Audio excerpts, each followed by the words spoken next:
Hello guys, it's me, Mr. Frederick, here once again in the channel. And today's topic we're going to talk about is thermoregulation. I know there's students that when they see that word, they be saying, what is that? And in this video, the purpose, we're going to dive into 3 points in this video. Number 1, what is thermoregulation? Number 2, what's its importance? And number 3, how is it applied in life?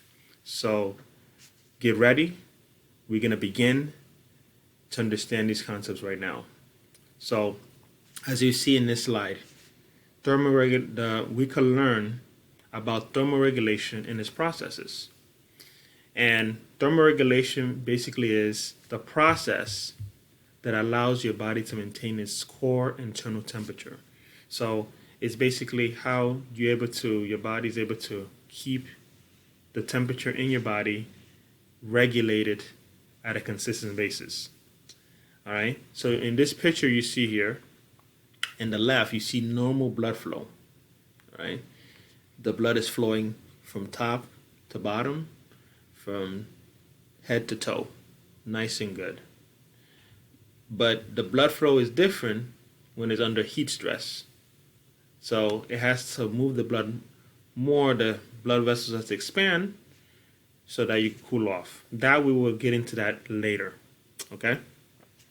So just the basics to understand is that thermoregulation, thermo, heat, regulation, regulate, regulating heat. Breaking down the word, thermoregulation, controlling the heat in the body, okay? Simple, all right? Now here, thermoregulation has 2 components. Vasodilation, which is over here, and you see in the picture, and vasoconstriction, which you will see here. Now, vasodilation, the first part, when your body heats up, especially in the summer, it gets really hot. So the mechanism that your body does to thermoregulate that is that it opens up its blood vessels so that heat could escape and you could be cooled down to evaporation from perspiration. So in other words, when your body gets really hot, you sweat, and from the evaporation of that sweat, you cool off. So that regulates so that your body doesn't overheat. Okay? Now, vasoconstriction is the opposite. In winter, in cold weather, instead of expanding, it constricts. It closes down. Your blood vessels gets tighter so that you don't lose heat. Okay? It's important for that to happen so that it will keep you warmer longer. It also explains why you shiver too. You shiver to perspire, to breathe so that you could generate heat. All right? So key components to understand. To release heat so you could be cooler, you expand blood vessels, vasodilation, so that the heat could escape.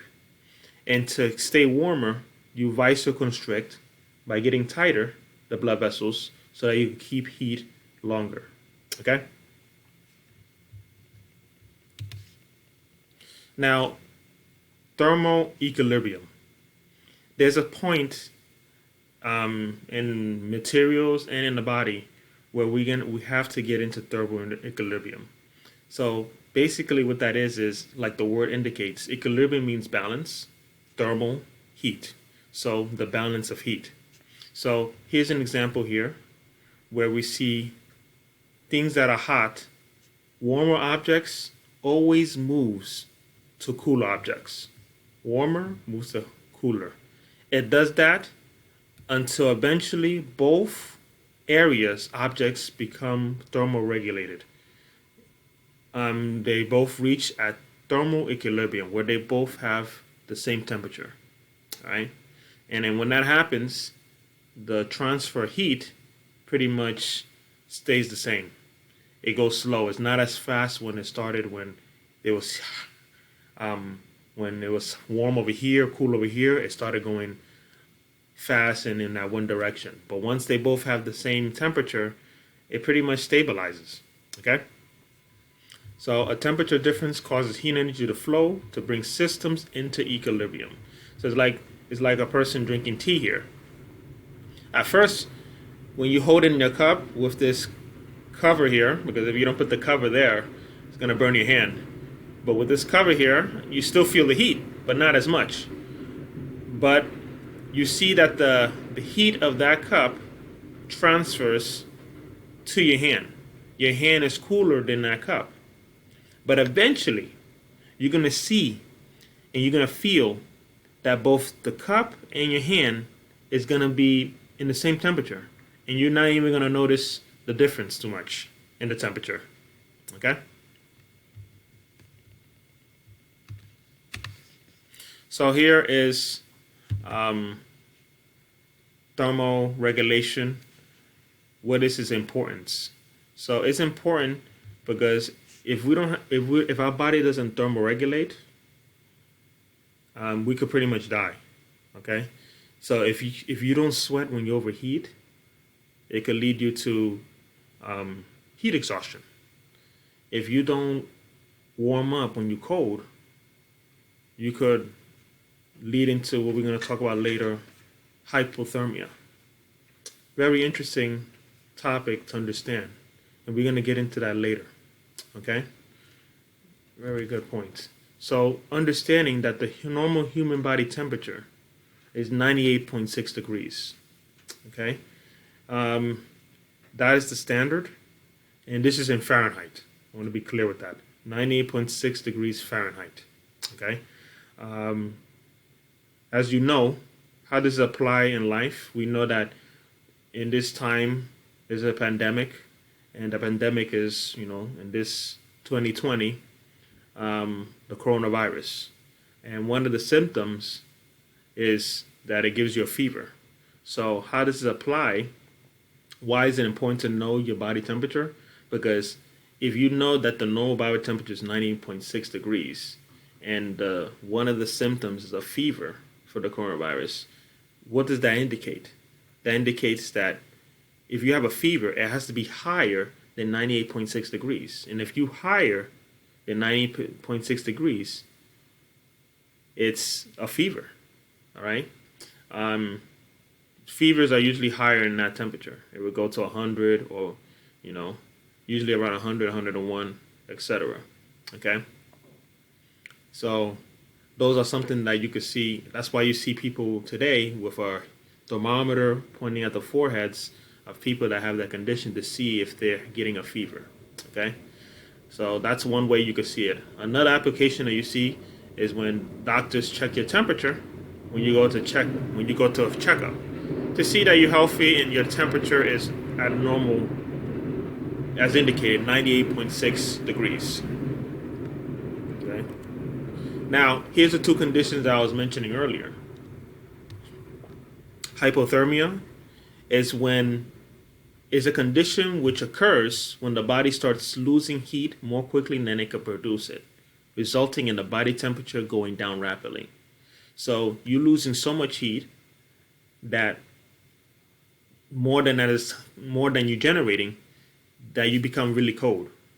So this happens usually a lot when you go into cold areas. People traveling into snow, icy, rocky mountains, and there's a lot of snow, an avalanche comes, and they're stuck buried under ice. And if no one finds them for a certain amount of period of time, for 6, 8 hours or more, 10 hours, the limitation, they're going to start losing all their heat, and that will lead to hypothermia. So it's usually recommended, if you're going to travel like that, bring somebody, let people know that you're traveling to those areas so that they could check up on you. Okay? Otherwise, you could die from hypothermia. Symptoms are right there indicated: shivering, dizziness, feeling hungry, etc. Okay? Now, the opposite of hypothermia is hyperthermia. Is when there's heat exhaustion. That's basically what it is. Heat exhaustion is when the body's failing to cool itself if it progresses to heat exhaustion, meaning this happens mostly in the summer when there's a heat wave, a very powerful heat wave, and it occurs for days, you sweating so much that you're not cooling down as fast. So when that happens, you could get heat stroke, heat exhaustion, you could collapse and die. So that's why it's recommended to drink lots of water at those periods, so that the water that you're losing, you're gaining back to keep you cool, because water is fundamental to keeping us cool. Okay, very important. You need to drink water so that you could thermoregulate. Water is essential so that our body can stay cool, and it helps us with different systems of the body for heat. Okay, very important. So here, how is it applied in life? Here's examples of medical thermal imaging that you see here. It can detect many diseases early. That's why doctors recommended that please have a checkup, have an annual mammogram, because heat can detect different symptoms. Breast cancer here, heart disease here, pre-stroke here, inflammation here, carpal tunnel and periodontal. So by having those early, you could see the early stages and you could do something about it. Okay, very important to do a checkup, because sometimes we feel like we're invincible, but we're not. So it's important to check us up and to learn and understand and put the pride aside. Very important. Like many students I see, it's important to understand that these terms that you see in life, they have an importance, especially for a medical field. So if you're interested in studying to become a doctor, a physician, or just anything in the medical field, this is what they use it for specifically.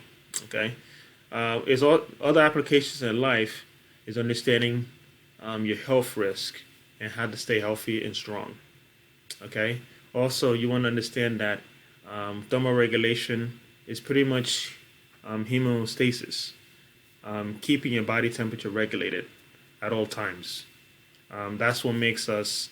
That's what mammals have. They could be able to do that, compared to reptiles that have to go to the sun to warm up, or they have to go to the shade to cool down. While us, to cool down, we sweat. To warm up, we shiver. Okay. And here are 3 questions I want you to answer. Number 1, what is thermoregulation? 2, why is regulation of body temperature so important? And 3, how is thermoregulation used in daily life? Okay? This is Mr. Frederick, here to keep things simple and real. And I see you in the next video. Bye-bye.